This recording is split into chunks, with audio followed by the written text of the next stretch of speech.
오늘 하나님의 말씀은 사도행전 20장 35절입니다.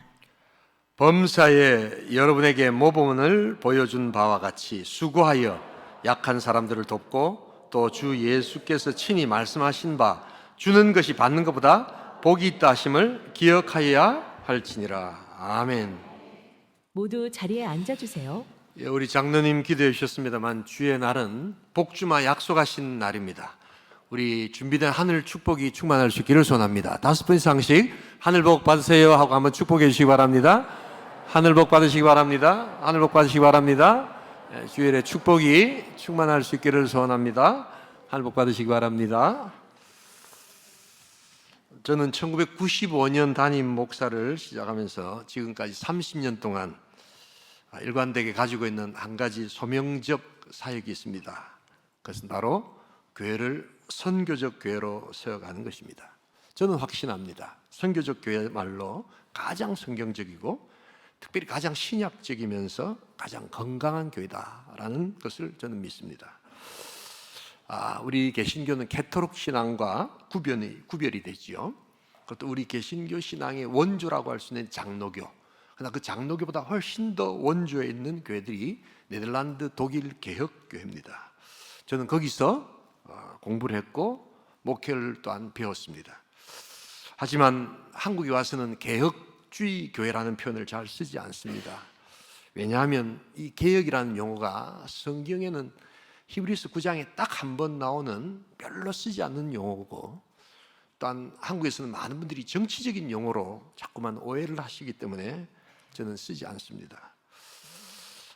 그런데 훨씬 더 성경적이고 훨씬 더 포괄적인 좋은 단어가 있다는 것을 성경에서 발견하게 되었습니다. 바로 그것이 선교적 교회입니다. 우리 온천교회가 선교적 교회가 될 수 있기를 주님의 이름으로 축복합니다. 교회가 선교적 교회가 되려면 항상 기독교 최초의 복음 선교사, 사도 바울이 신학자가 아니었습니다. 사실은 사도 바울은 교회를 개척하고 세우는 목회자였고 선교사였습니다. 그래서 이 사도 바울의 선교적 목회를 향한 말씀으로 돌아갈 필요가 있습니다.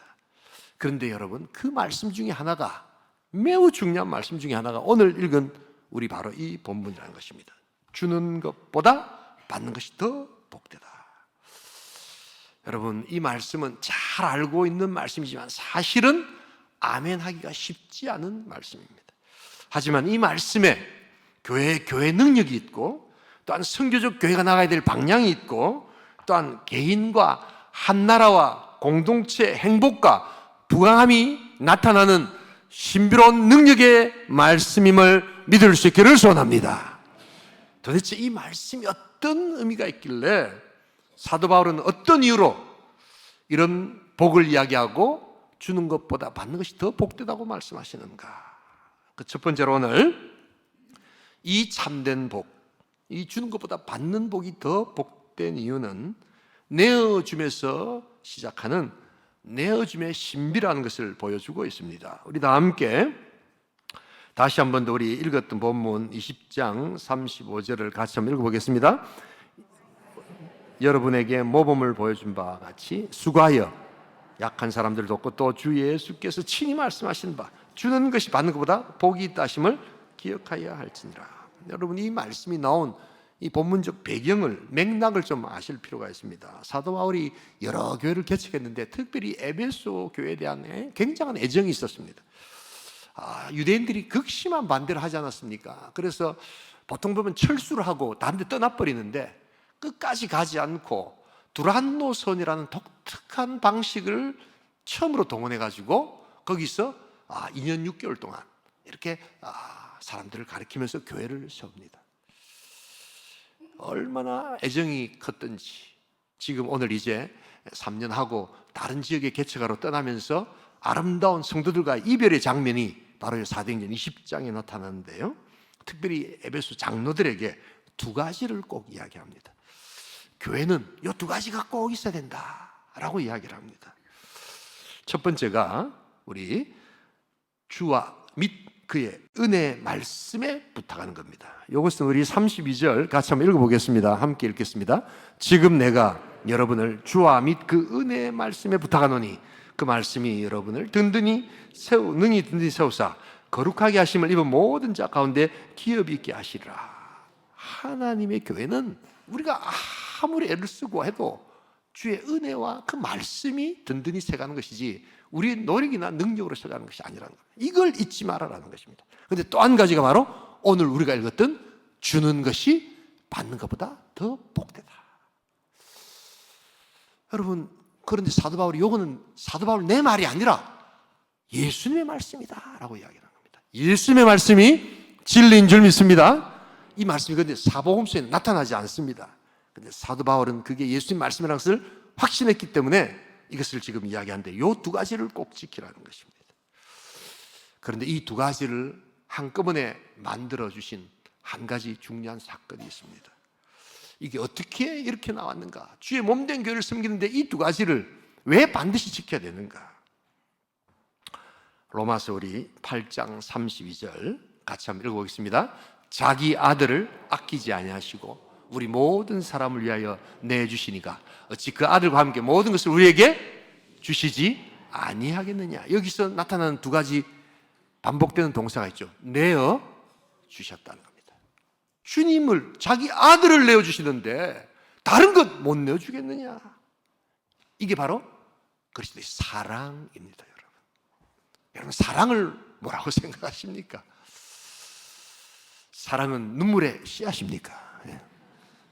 여러분, 웃으시는 분들은 조금 연식이 되신 분들입니다. 여러분, 젊은 사람들은 이런 거 잘 모릅니다. 이게 뭐지? 근데 성경은 전혀 그렇게 이야기하지 않고 성경은 내어줌이 사랑이다 라고 이야기합니다. 우리 하나님은 우리의 죄를 사시기 위해서 하늘 위에서 쫙 내가 너희 죄를 사노라 선포하셔도 충분히 사실 수 있는 분이셨습니다. 그러나 하나님은 그의 사랑을 확증하시기 위해서 그의 아들을 이 땅에 내려보내셨습니다. 낮고 천한 이 땅에, 그것도 말구유에 내려보내심으로 내어드린 바 되시는, 내어주시는, 주시는 사랑인 줄 믿습니다. 사랑은, 성경에서 말하는 사랑은 내어드리는 사랑입니다. 여러분, 그래서 내어주심이 없는 사랑은 성경에서 말하는 사랑이 아닙니다. 다른 이들을 위하여 자기를 내어주는데 그게 물질이든지 재능이든지 시간이든지 미소조차도 내어드릴 때 그것이 사랑이라는 겁니다. 저는 책을 좋아하고 사랑합니다. 호기심이 많아서 많은 것을 저는 경험하고 싶지만 제가 목회를 하다 보니 그 경험에 한계치가 있다는 것을 알게 되었습니다. 그래서 택한 것이 간접 경험입니다. 직접 경험은 할 수가 없지만 간접 경험을 할 수 있는 제일 좋은 방법 중 하나가 책인 것입니다. 그래서 책을 아주 좋아합니다. 책을 사랑하기까지 합니다. 그러나 이렇게 좋아하고 사랑한다면서 한 번도 자기가 돈을 주고 책을 사본 적이 없다든지 아니면 일주일에 한 번 정도 서점에 들리지 않는다든지 하다못해 인터넷 책방에 들어가서 요즘 무슨 책이 나왔지 라고 하지 않는다면 사실은 그 사람은 사랑하지 않는 것입니다. 다음 세대를 사랑합니다 막 이렇게 이야기하지만 교회가 막상 그 다음 세대를 위해서 재정을 투자한다든지 시간을 투자한다든지 관심을 쏟고 기도를 하지 않는다면 그것은 사랑하는 것이 결코 아닙니다. 구호에 또한 불과합니다. 아내가 남편을 사랑한다고 하면서 남편의 어려움을 한 번쯤 들어주면서 같이 시간을 보내주고 남편을 격려해주는 내어주심의 사랑이 없다면 사실은 그것은 사랑이 아닙니다. 남편이 아내의 아픔을 생각하면서 한 번쯤은 격려해주고 같이 대화하면서 아름다운 시간들을 그 바쁜 와중에도 한 번 떼어서 내어주는 사랑이 없다면 사실은 그것은 사랑이 아닙니다. 그건 자녀들도 마찬가지고 교회도 마찬가지입니다. 사랑한다면 반드시 내어드림이 있어야 합니다. 선교적 교회도 마찬가지입니다. 직접 가서 울고 직접 가서 함께 웃고 도무지 문화가 맞지 않아서 참 쉽지 않다는 그 불편함도 있지만 그래도 그 아까운 시간을 투자해서 그 아까운 그 비행기, 저 인도네시아를 가면 다 발리로 가야지. 아멘 안 하십니까, 여러분? 그 들어본 적도 없는 스마랑 산꼭대기에 도대체 무엇 때문에 간다는 말입니까? 저는 들어본 적도 없는 곳이었습니다.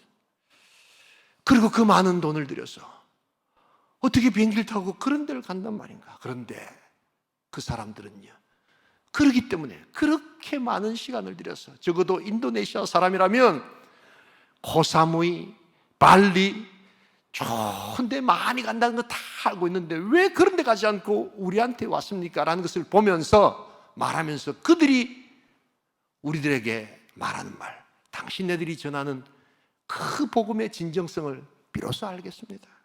내어 주셨기 때문에, 당신들의 휴가와 당신들의 시간과 당신들의 물질을 내어 주시기 때문에 참 감사합니다 라고 이야기합니다. 여러분, 사랑은 내어드린 바 되는 것입니다. 우리가 받는 복보다 주는 것이 더 큰 복을 받는 이유는 바로 그리스도께서 내어주셨기 때문입니다. 참된 복, 참된 사랑, 여러분 받는 것보다 내어주심으로 누리는 복된 성도 될 수 있기를 주님의 이름으로 축복합니다. 두 번째로 오늘 참된 복은 본성과 충돌하지만 그것을 지속적으로 싸우는 신비에서 시작되는 복입니다. 우리 다 함께 2장 4절 5절을 같이 한번 읽어보겠습니다. 이 2장 4절 5절은 에베소 교회를 향한, 요한계시록 에베소 교회를 향한 책망이라는 것을 알고 한번 읽어보시기 바랍니다. 같이 읽겠습니다. 그러나 너를 책망할 것이나니 너의 처음 사랑을 버렸느니라. 그러므로 어디서 떨어졌는지를 생각하고 회개하여 처음 행위를 가지라. 만일 그리하지 아니하고 회개하지 아니하면 내가 내게 가서 촛대를 그 자리에서 옮기리라. 여러분, 주는 것이 받는 것보다 복되다 하는 것은 초기에 에베소 교회가 이제 개척될 때 사도 바울이 한 이야기입니다. 이 말 자체는 어렵지가 않습니다. 여러분, 우리가 많은 경우에 성경이 어렵다 이야기하는데 성경은 어려운 책이 아닙니다. 오히려 가만히 보면 그 성경에서 내 본성과 충돌되는, 아멘하기 쉽지 않는 일들이 있기 때문에, 말씀이 있기 때문에 그것을 어렵다라고 이렇게 표현하는 겁니다. 바로 대표적인 본문이 바로 이것입니다. 자연스러운 본성은 무엇입니까? 받는 게 훨씬 더 기쁘고 복된 것이지요. 주는 것은 사실은 우리 본성하고 안 맞습니다.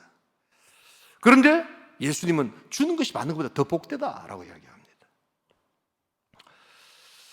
에베소 교회가 여러분, 이 요한계시로 오면 책망을 받습니다. 왜 그럴까요? 여러분, 이게 신앙생활도 오래 하신 분들, 또 교회가 이렇게 전통이 많아지면 나타나는 양상이 하나 있습니다. 그건 뭐냐면 진리에는 굉장히 튼튼해집니다. 그래서 영적으로 싸우고 이념에 대해서 싸우고, 이거 반드시 필요한 것입니다. 그런데 한 가지 약해지는 게 있습니다. 거기 바로 내어드림의 사랑이 부족한 겁니다. 에베소 교회가 바로 이 사도 바울이 개척했던 교회가, 그래서 에베소서에 보면 찬란한 교회론의 영광을 나타냈던 교회가 요한계시록에 가면 무엇 때문에 책망을 받습니까? 너희들이 사랑이 없다, 내어드림이 없다. 왜 이렇게 될까요? 바로 주는 것이 받는 것보다 더 복되다는 것은 우리의 본성과 맞지 않는데 이것을 계속해서 싸우고 이겨내려는 것을 포기했기 때문입니다. 여러분, 그러기에 우리가 항상 신앙생활할 때 이 본성과 맞지 않는 것을 그대로 받아들여서는 안 됩니다. 싸우고 극복해서 하나님께 올려드리는 교회 될 수 있기를 주님의 이름으로 축복합니다. 이 본성과 싸운다는 것은 뭐냐 하면, 이 켈빈이 한 이야기인데요, 제가 자주 쓰지 않습니까? 그런데 이 본성은, 우리 인간의 본성은 굉장히 타락한 측면이 있습니다. 그래서 가만히 있으면 우리는 결국에는 좋지 않은 쪽으로 간다는 게 이 성경의 내용입니다. 그래서 이것을 비탈진 언덕 위에 서 있는 마차와 같다라고 이야기를 합니다. 이렇게 비유를 합니다. 여러분, 비탈에 만약에 이 비탈진 언덕에 마차가 서 있다면 가만히 있으면 어떻게 될까요? 자연스럽게 밑으로 떨어지게 됐습니다. 자꾸만 올라가려고 하지 않고서는, 본성을 거스리려고 하는 성령의 도우심을 구하지 않고서는 가만히 있으면 어찌 되겠지 하면 여러분 결국 신앙생활은 밑으로 침륜으로 빠지게 된다는 것입니다. 바로 에베소 교회가 이런 교회가 되어버렸습니다. 처음 사랑을 버렸습니다. 회개하지 않으면 촛대를 옮기시다고 말씀하십니다. 촛대는 저주를 뜻하는 것이 아니라 그들과 사역하시지 않겠다는 겁니다. 다른 돌멩이를 들어서라도 일하실 수 있는 하나님께서 너희들이 그 사랑을 버릴 때, 내어줌의 사랑을 버릴 때 더 이상 사용하지 않겠다는 것입니다. 여러분, 이 본성을 거스리는 하늘 하나님의 역사에 순종할 수 있기를 주님의 이름으로 축복합니다. 성경은 어려운 책이 아닙니다. 그런데 불편할 수 있도록 우리에게 찾아오는 말씀이 있다는 것을 잊지 말아야 합니다. 그것이 바로 주는 것이 받는 것보다 더 복되다라는 말씀입니다. 여러분, 우리가 신앙생활하면서 반드시 기억해야 될 이 본성과 배치되지만 이것을 좀 즐기면서 성령의 도우심을 구하면서 극복해야 될 세 가지가 있습니다. 첫 번째가 우리 자연스러운 본성은 알고 난 다음 믿겠습니다 라고 하지만 성경은 믿고 알아가야 될 줄 믿습니다. 이게 항상 부딪힙니다. 신앙생활에서 여러분 가만히 계시면 아이고 뭐 좀 더 알고 뭐 천천히 예수 믿지, 여러분 결코 믿어지지 않습니다. 믿음은 바라는 것들의 실상이요 보이지 않는 것들의 증거기에 일단 하나님을 믿고 그 다음 알아갈 수 있기를 소원합니다. 그러면 하나님께서 보여주세요. 그래서 믿기로 작정하셔야 됩니다. 그냥 멀찍이 이렇게 떠 있으면 결코 믿어지지 않습니다. 두 번째, 일하고 쉬는 것이 아니라 쉬고 일해야 될 줄 믿습니다. 이게 바로 우리 본성과 또 배치됩니다. 아유, 일하고 난 다음에 쉬지 어떻게 쉬고 일을 한단 말입니다. 그게 바로 하나님이 원하시는 겁니다. 거기서 쉰다는 것은 안식한다는 말인데 안식의 제일 중요한 것이 예배하는 것입니다. 예배드리고 일해야 될 줄 믿습니다. 한번 여쭤보겠습니다. 주말이 언제입니까, 여러분? 주말이 토요일입니까? 일요일입니까? 어떤 분이 이렇게 물어보니까 그러더라고요. 토요일, 일요일 다 주말입니다. 이러시더라고요. 여러분, 그럼 주초는 언제입니까? 월요일입니까? 아닙니다. 여러분, 그게 바로 우리의 본성적 사고고 성경에서 말하는 주말은 토요일이고 이제 주초, 가장 먼저 한 주간이 시작되는 것은 바로 오늘 복 주시마 약속하신 주의 날, 주의 안식일이 될 줄 믿습니다. 그러기에 이 날이 주일, 한 주의 시작의 첫날입니다. 여러분, 첫날 제일 먼저 해야 되는 게 뭡니까? 예배 드리는 겁니다. 예배 드리고 그 다음 일하는 겁니다. 그런데 이게 본성하고 맞지 않습니다. 그래서 우리는 어떻게 하면 놀까? 어떻게 하면 쉴까? 라고 하지만 그런 자에게 오히려 더 큰 월요병으로 다가온다는 것을 잊지 말아야 합니다. 복 주시마 약속하신 그 주일의 복을 먼저 쉬고 예배하고 그 다음 일할 수 있기를 주님의 이름으로 축복합니다. 이걸 꼭 하셔야 됩니다. 그런데 이게 항상 부딪힙니다. 믿고 알아가는 것, 알고 믿는 것, 이게 계속 부딪히듯이 그 다음에 세상 일 좀 하고 그 다음에 주의 일을 해야지. 아이고 일하고 난 다음에 쉬는 거지. 여러분 그렇지 않습니다. 저녁이 되고 아침이 되는 것이지 아침이 오고 저녁이 오는 것이 아닙니다. 자고 일어나서 일하는 새벽을 깨우는 것이지 새벽에 일어나서 일하고 저녁을 누리는 것, 그것은 성경이 말하는 본성과 배치되는 것입니다. 그리고 한 가지가 바로 사람들은 받고 주는 것이지만 성경은 주고 받아야 될 줄 믿습니다. 이 세 가지가 죽을 때까지 신앙이 아무리 좋아도 이 세 가지를 계속해서 싸우지 않고서 가만히 좀 있겠다 싶으면 자연스럽게 신앙은 뒤처진다는 것을 여러분 잊지 말아야 합니다. 이걸 즐길 수 있기를 합니다. 이게 좀 불편합니다. 이게 탁 다가오지 않습니다. 그러나 그게 살아있는 신앙입니다. 여러분, 그래서 내 신앙은 항상 비탈진 언덕 위에 서 있는 마차와 같기에 여러분 이것을 성령의 도우심을 구하면서 자꾸만 쌓아나갈 때 우리에게 하나님께 주시는 능력을 경험하게 될 줄 믿습니다. 여러분, 그러기에 이 교회가 전통이 깊어지면 참 잘하는 하나가 이 진리에 튼튼해지고, 그래서 에베소 교회가 참 진리 가운데서 악한 것들을 물리치고 이단들을 물리치고 이념과 싸우고 하지만, 그런데 에베소 교회가 놓치는 게 하나 있었습니다. 그게 뭐냐면 내어드림의 사랑이 없는 겁니다. 하나님 말씀하십니다. 너희가 회개하지 않고 처음 사랑을 회복하지 않으면 촛대를 옮기겠다. 저는 우리 지금 요사이 교회들이 바로 이런 에베소 모습을 가지고 가는 것이 아닌가 생각이 들 때가 참 많습니다. 참 잘했던 것, 그래서 어렵고 힘들 때일수록 남을 돕고 섬기고 사랑했던 그 모습이 이제는 어느덧 이념에 빠져서 상대와 싸운다는 그 이유 하나만으로 선교하지 않고 내어줌의 사랑이 없고 그 처음 사랑을 버려서 싸늘해진 바로 그 교회의 모습, 바로 그것이 하나님께서 주시는 그 결과 촛대를 옮기게 되는, 여러분 이것은 개인도 마찬가지입니다. 점점점 선교 안 할 이유를 찾고 점점점 지금 해야 될 더 본질이 뭐냐는 본질이라는 말을 하면서 정말 중요한 하나님이 원하셨던 선교적 본질을 행하지 않는 그 모습 가운데 하나님은 어느덧 한국 교회를 쓰시지 않고 지금 브라질 교회를 들어 쓰시고 어느덧 그런 교회를 쓰시지 않고 새롭게 회복해서 선교하는 교회를 쓰고 계신다는 것을 잊지 말아야 합니다. 여러분, 그러기에 내어드림의 사랑을 여러분 기억하지 않고 주는 것이 받는 것보다 더 복되다는 말씀을 우리가 또한 행하지 않는다면 우리의 싸움은 필패임을 잊지 말아야 합니다. 우리가 하나님 앞에서 항상 이 본성이 충돌합니다. 자연스러운 거는 받고 난 다음에 주는 거고, 자연스러운 거는 일한 다음에 쉬는 거고. 아니, 내 코가 석잔데 지금 내일부터 해야지 무슨 예배냐, 무슨 주일 성수냐. 아이고 좀 뭐 알고 난 다음에 예수를 믿는 거지, 뭘 믿고 어떻게 믿는단 말이고. 여러분, 이게 다 신앙이 사라지는 증거 중에 하나입니다. 본성을 거스려서 성령의 도심을 구하면서 하나님의 진리의 말씀대로 믿을 수 있기를 주님의 이름으로 축복합니다. 마지막 한 가지, 오늘 이 주는 것이 받는 것보다 더 복되다는 것은 어떤 의미의 복을 이야기하느냐.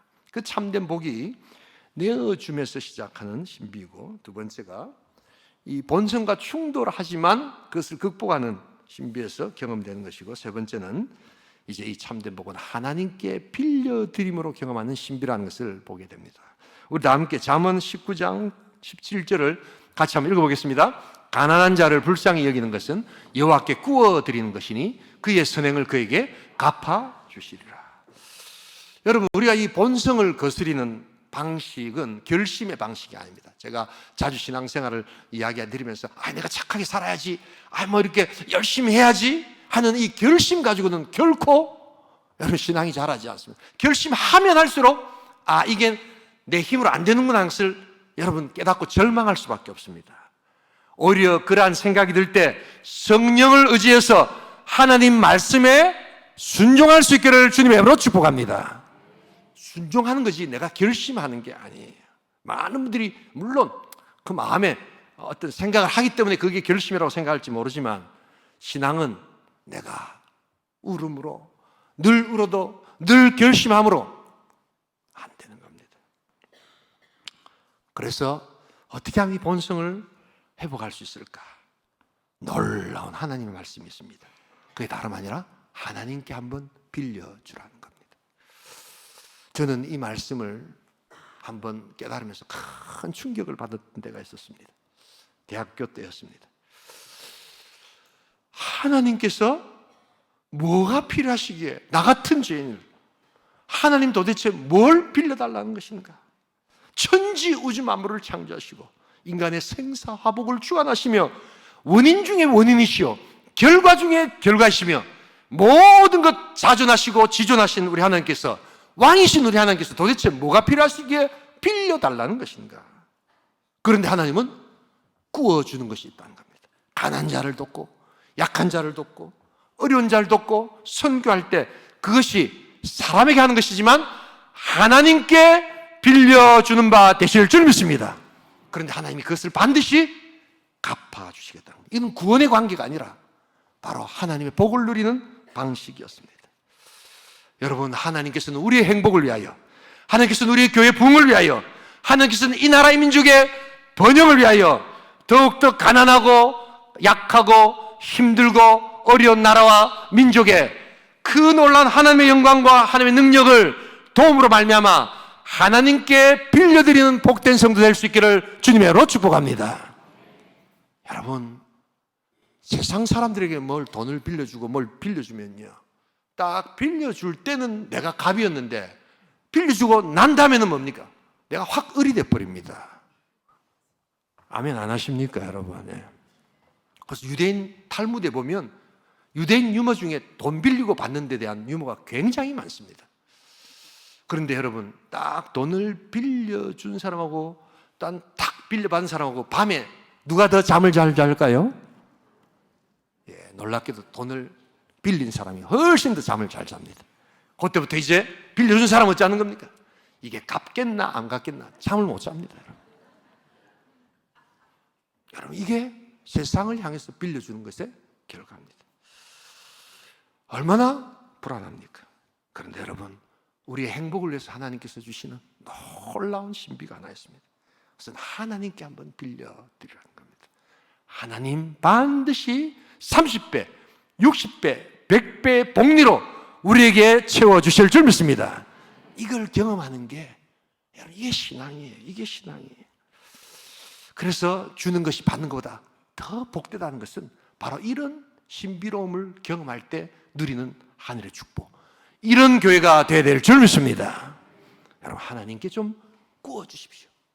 우리 하나님 뭐 필요해서 그런 분이 아니라 바로 우리 행복을 위해서, 우리 교회를 위해서, 우리의 가정을 위해서 하나님 좀 빌려가기를 원하십니다. 꼭 물질이 아니더라도 나의 미소조차도, 나의 재능조차도, 내가 가지고 있는 자그마한 시간조차도 여러분, 사람한테 줄 때도 하나님께 구워준다는 마음으로 드려질 때 하나님께서 갚아주실 줄 믿습니다. 사람한테 주면 완전히 그때부터는 여러분 망합니다. 돈 잘못 빌려줬다가, 여러분 잘못 거래했다가 사람 잃고 돈 잃는 얼마나 많은 일들이 있습니까? 하늘의 복을 누릴 수 있기를 소원합니다. 제가 1980년도에 대학을 다녔습니다. 그때는 과외를 나라에서 못하게 해가지고 아예 입주를 해가지고 위험수당도 받았습니다. 저는 영어 과외를 이렇게 영어를 전공해가지고 그때 입주해가지고 재워주고, 제가 남천동 삼익비치에서 이렇게, 그게 우리 집이 아니고 우리 집은 초량이었고요. 예, 그래서 가면 아주 큰 집이 있는데 먹여주고 입혀주면서 이렇게 입주 과외를 하면 35만 원 정도를 받았습니다. 좀 아시네요, 보니까요. 예. 그런데 좀 더 열심을 내어서 한탕 더 뛰면, 예. 그래서 딱 그건 입주 아니고 그 동네 아이들 한 번 더 그 안에서 가르치면 25만 원을 받았습니다. 그러니까 이게 한 60만 원, 70만 원 한 달에 쫙 들어오는데, 그때 제가 다니는 학교에 점심값, 그 구내식당 점심값이 500원이었습니다, 여러분. 예. 그러니까 이게 저기는 꽤 큰 돈이었습니다. 그래서 한 2달 열심히 뛰고 나면, 그때 당시 제 대학 등록금이 한 45만에서 50만 밖에, 국립대학이기 때문에 그밖에 안 되기 때문에 등록금 다 내고 여름 휴가, 가을 되면 꽤 이렇게 용돈을 가질 수 있는, 그게 2달 안에 확실하게 이루어지는 것이었습니다. 근데 여름이 되면 교회 오면 여러 가지가 피곤해집니다. 왜냐하니까 청년대학부 목사님이 농촌 봉사활동을 가야 된다고 강력하게 이야기를 하십니다. 안 가면 가만 안 두는 듯이 막 설교를 하십니다. 그리고 또한 주일학교 교사를 하라고 막 이야기를 합니다. 여름 성경학교 교사 없어서 막 하라고 합니다. 교사를 하겠다고 하니까 강습회를 또 가야 된다 합니다. 그래서 강습회는 그때 당시 강습회를 3일씩 일했거든요. 하루 종일 하고, 여름 성경은 4일씩 일하고, 매일 나가서 전도하고 다 시간을 내야 되니까 제 생각에 짜증이 나면서 손은 언제 키우노 말이야. 등록금은 그냥 주나. 여름이 피곤했습니다. 죄송합니다. 제가 믿음이 없어가지고. 근데 등록금이 훨씬 더 중요했습니다. 그런데 제가 성경을 읽다가, 잠언을 읽다가 발견한 말씀이 바로 이 말씀이었습니다. 하나님이 내가 구워주는 것을 받으시겠다는 겁니다. 한 번도 돈을 구워준 적이 없는, 뭘 구워준 적이 없는, 가진 게 없으니까. 그런데 하나님은 한번 나에게 뭔가 이렇게 빌려받기를 원하셨다는 거예요. 빌려만 주면 하나님 채우신다는 그런 말씀을 저에게 주셨습니다. 한번 해보고 싶었습니다. 진짜 하나님이 내가 빌려주면 갚으시는 줄 그렇게 믿고 한번 해보기로 했습니다. 그래서 결심을 하고 제가 농촌 봉사라는 봉사는 다 다녔습니다. 주일학교 교사를 할 수 있는 만큼 최대로 다 했습니다. 그런데 물질은 오지 않았습니다. 그런데 하나님께서 놀랍게도 저에게 두 가지를 주셨는데, 제가 시골에 가서 한 번도 그 시골 생활을 해본 적이 없는 저에게 행복이 뭔가를 하나님 가르쳐 주셨습니다. 그 시골 아이들이 같이 뛰어놀고 가는데 얼마나 아이들이 순수한지 정말 저를 너무나도 감동시키고, 그러면서 저에게 웃음이 생겨나기 시작했습니다. 그리고 제가 그때 건강이 안 좋았는데 건강히 하나님께서 회복시키는 역사였습니다. 생각지도 않았는데 하나님께서 장학금까지 주신 줄 믿습니다. 진짜 한 번도 제가 장학금 받겠다는 생각을 해본 적이 없는데 장학금을 주시겠다는 거예요. 하나님 이것으로 저것으로 다 채워주시면서 하나님께서 하나님께 드림받을 때, 구워준 받을 때 갚으시는 하나님을 저에게 경험케 해주셨습니다. 그리고 그 다음 달, 그 다음 해 여름이 오면 저는 행복했습니다. 또 하나님께 빌려드려야지 라는 마음으로 하나님께 드릴 때 하나님께서 주시는 놀라운 은혜, 그래서 주는 것이 받는 것보다 훨씬 더 복되다는 것을 하나님 말씀해 주셨습니다. 제 신앙을 일거에 바꾸는 매우 중요한 경험과 터닝 포인트가 바로 여기에 있었습니다. 2011년 11월 29일 날 부산 센텀에 있는, 해운대 센텀에 있는 그 센텀 회의실에서 역사적인 회의가 있었습니다. 많은 분들이 이게 무슨 회의인지도 잘 모르시는 분들이 있습니다. 세계 개발 원조 회의라는 것이 부산에서 있었습니다. 2011년입니다. 그 회의는 역사적 회의였습니다. 왜냐하면 우리나라가 광복 이후에 이런저런 나라로부터 하도 못 사니까 원조 기금을 받은 것이 총 얼마인 줄 아십니까? 요사이 이 인플레이션 가격 다 합치면 한 100조 정도를 받았습니다. 지금이야 나라가 부강해서 100조 이러면 뭐 신경도 안 쓰지만 정말 못 살고 어려운 우리나라에 정말 돈을 도와줬던 그 원조, 차관 이런 것들 때문에 우리나라가 발전했는데, 놀랍게도 2011년 이제 우리 원조 받는 것을 그만두고 이제는 도와주는 나라가 됐습니다 라는 것을 선포했던 곳이 바로 이 부산 땅, 바로 그 센텀 회의실이었습니다. 그래서 역사적인 날이었습니다. 왜냐하면 2차 세계대전 이후에 많은 나라들이 독립하면서 세계 원조를 받았지만 유일한 나라, 원조 받았는데 이제는 더 이상 원조 받지 않고 도와주는 나라로 바뀐 나라가 유일하게 우리 대한민국인 줄 믿습니다. 이건 놀라운 역사였습니다. 지금도 마찬가지입니다. 우리가 그 2011년이 되기도 전에 우리 많은 교회들이 선교했고 구제했고 또한 고아원과 학교들을 세워서 정말 하나님께서 기뻐하시는 일들을 한다고 했을 때, 하나님은 교회뿐만 아니라 하나님은 우리나라를 지켜주셨고 또한 많은 산업의 여건들을 일으키셔서 하나님이 우리나라를 부강시켜 주신 줄 믿습니다. 그런데 여러분, 요 사이는 어떠합니까? 불과 14년이 지났는데 3만 불이 채 되지 않으면서 우리나라는 더 이상 누구를 돕는다든지 또한 누구를 위해서 뭔가를 쓰는 것이 그냥 불편해지는 시간들이 됐습니다. 그 이유는 바로 우리도 좀 같이 나눠 먹어야 되지 않느냐, 우리도 좀 분배를 잘해야 되지 않느냐, 한편으로 맞는 것 같지만 바로 그 이유 때문에 우리는 더 이상 돕지 않고 더 이상 하나님께 빌려드리지 않을 때 하나님은 촛대를 옮기신 것 아닌가라는 생각이 들곤 합니다. 여러분, 교회도 마찬가지입니다. 우리 교회도 어쩌면 그렇게 열심으로 도왔던 우리 신앙 선배들의, 그 없는 중에도 도왔던 신앙의 선배들의 그 신앙은 깡그리 무시한 채 이제 우리도 좀 먹고 살아야지, 우리 교회도 뭘 좀 해야 되지, 뭐 이러면서 선교하고 복음을 전하고 하는데 점점 더 시간과 물질과 우리의 마음이 인색해지고 있지는 않은지, 여러분, 하나님께서는 촛대를 옮기십니다. 하나님은 돌들로도 소리치게 하시고, 우리가 일하지 않고 우리가 하나님께 빌려드리지 않을 때, 뭐 부족해서 하나님이 빌려달라고 하신 게 아니라 우리 교회와 우리 나라와 우리 자신의 행복을 위해서 빌려달라고 한 것인데, 나는 없어요 라고 할 때 하나님은 다른 사람을 통하여, 다른 교회를 통하여, 다른 나라를 통하여 하나님 역사하여 주실 줄 믿습니다. 그게 바로 촛대를 옮기는 거예요. 촛대가 지금 옮겨가고 있다는 느낌이 들 때마다 전 너무나도 안타깝고 너무나도 답답한 마음 금할 수가 없습니다. 우리 다시 한 번 더 하나님의 말씀으로 돌아가야 합니다. 우리 온천교회가 진리를 파수하고 진리와 함께 싸우는 교회가 될 수 있기를 소원합니다. 그러나 에베소 교회처럼 처음 사랑을 버려서는 안 됩니다.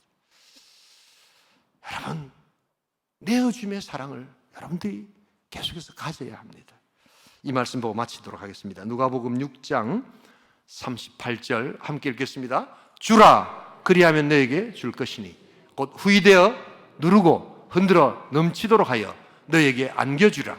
너희가 헤아리는 그 헤아림으로 너희도 헤아림을 도로 받을 것이니라. 주라 라고 먼저 합니다. 받으라 라고 하지 않고 주라, 그러면 하나님께서 더하여 주실 줄 믿습니다. 근데 니네들이 헤아리고 머리를 자꾸 쓰면 지금은 안 되는데, 지금 우리 교회도 지금 어려운데, 나중에 교회가 사람이 많이 안 올 거라 하는데, 뭐 이러면서 아주 불신앙적인 헤아림을 가진다면 하나님은 똑같이 그래, 좋다, 나도 너희를 헤아리라. 너희들이 나에게 빌려주지 않는다면 내가 다른 것으로 사용하겠다. 여러분, 우리 하나님의 그 마음들을 깨닫고, 여러분, 우리가 꼭 지켜나가야 될 두 가지, 주와 및 그의 은혜의 말씀에 부탁하는 교회, 또한 주는 것보다 받는 것이 훨씬 더 복됨을 계속해서 본성의 싸움과 더불어 하나님 앞에 올려드릴 때 우리 하나님께서 여전히 사용하시고 여전히 더 큰 복으로 함께 하심을 누리는 귀한 교회, 귀한 성도 될 수 있기를 주님의 이름으로 축복합니다. 우리 시간 한번 기도하기를 소원합니다. 우리의 헤아림바 되는 것으로 하나님은 헤아리십니다. 우리 교회 리더들이 너무 헤아림을 많이 가지면 안 됩니다.